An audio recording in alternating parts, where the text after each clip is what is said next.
ये नई गाड़ियाँ हमारे पास लॉन्च हुई हैं, उनके बारे में बच्चों को बताया जा रहा है, हमारे पायलटों को, कि कैसे रख रखाव करना है, कैसे चलाना है, सर्विस शेड्यूल क्या है, गाड़ियों में क्या दिक्कत आ सकती है, उसको पहले से इनको ट्रेनिंग के द्वारा इनको बताया जा रहा है। सर क्या क्या बताया, खास क्या है कि इसमें गाड़ियों में जैसे कि लाइट वेट के बारे में, जैसे फ्यूल के बारे में कैसे अब क्या करना है, ठीक है, सर्विस शेड्यूल के बारे में कि सर्विस कितने किलोमीटर पे करानी है, कब कहाँ करानी है, गाड़ी में कोई दिक्कत अगर आती है तो कहाँ पे किसको इन्फॉर्म करें, कहाँ पे गाड़ियाँ बनने के लिए जाएंगे। यहाँ पर हम क्लस्टर बेस्ड ट्रेनिंग करवा रहे हैं, जो एम्बुलेंस में 108 और 102 की गाड़ियाँ चलाते हैं।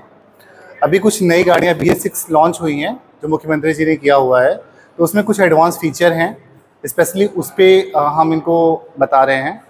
दूसरा, पिछले ठंडियों के महीनों में कुछ एक्सीडेंट भी वगैरह होते हैं, तो कुछ उनको रोड सेफ्टी के बारे में भी बताया जाता है, जो कि ऑलरेडी ये ट्रेन हैं, बट टाइम टू टाइम पे हम इनको हर 6 महीने या जो भी हमारा शेड्यूल होता है उस शेड्यूल के अकॉर्डिंग हम क्लस्टर बेस्ड ट्रेनिंग करते हैं। इसमें 4 जिले के लोग पायलट आए हुए हैं, जिसमें बस्ती, संत कबीर नगर, सिद्धार्थनगर और महाराजगंज के पूरे पायलट हैं।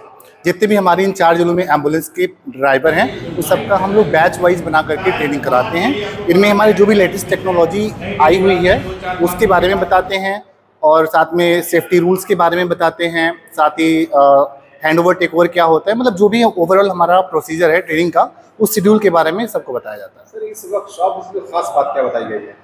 इसमें तो बेसिकली सेफ्टी को लेकर के ही बताया गया, और जो लेटेस्ट टेक्नोलॉजी आई हुई है BS6 की गाड़ियों में, उसको मेन पॉइंट पे रखा गया है। जिले में नई गाड़ियाँ आ रही हैं? जिले में नई गाड़ियाँ आ चुकी हैं और कुछ गाड़ियाँ और भी आने वाली हैं। कभी कभी ऐसा होता है कि कहीं दुर्घटना हो जाती है, गाड़ियाँ समय से नहीं पहुँच पाती है, काफ़ी लेट हो जाता है। देखिए, उसका बेसिक 2 कारण होता है। पहला तो हमारा मेन कारण होता है कि एम्बुलेंस ऑलरेडी किसी केस में व्यस्त होने का पहला एक रीज़न होता है। दूसरा मेन रीज़न होता है कि जब ऑलरेडी दूर की एम्बुलेंसेज असाइन होती हैं। दूर के एम्बुलेंस तभी असाइन होती हैं केस में जब हमारी ऑलरेडी नियर बाई की जो भी एम्बुलेंसेज हैं वो केस में व्यस्त होती हैं, तभी लेट होता है। अदरवाइज ऐसा फिलहाल, अब तो ये पहले बहुत ज़्यादा होता था, बट अब ये बहुत कम हो चुका है। अब परसेंटेज की भी यहाँ पर देखा जाए तो अब ये मुश्किल से 2 या 3% है, क्योंकि ये ऑलरेडी मॉनिटरिंग हमारी लखनऊ सेल से ही होती है। उधर ही हम लोग पहले ट्रेस करके जो नियर बाई के एम्बुलेंसेज हैं, अगर पहला केस जैसे मान लीजिए कोई भी क्रिटिकल केस है, जो इमरजेंसी केसेज हैं, वो 108 को दिया जाता है, और अगर वो बिजी हैं तो हम 102 को भी मूव कराते हैं, और मेन प्रायोरिटी होती है कि पेशेंट को जल्द से जल्द एम्बुलेंस प्रोवाइड हो जाए।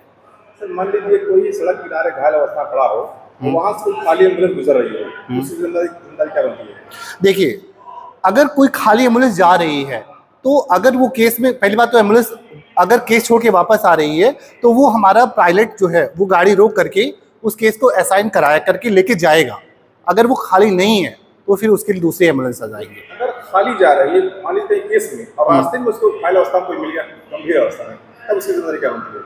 डेफिनेटली वो केस को लेकर के आएगा, जिम्मेदारी बनती है। बिल्कुल उसकी रिस्पॉन्सिबिलिटी है।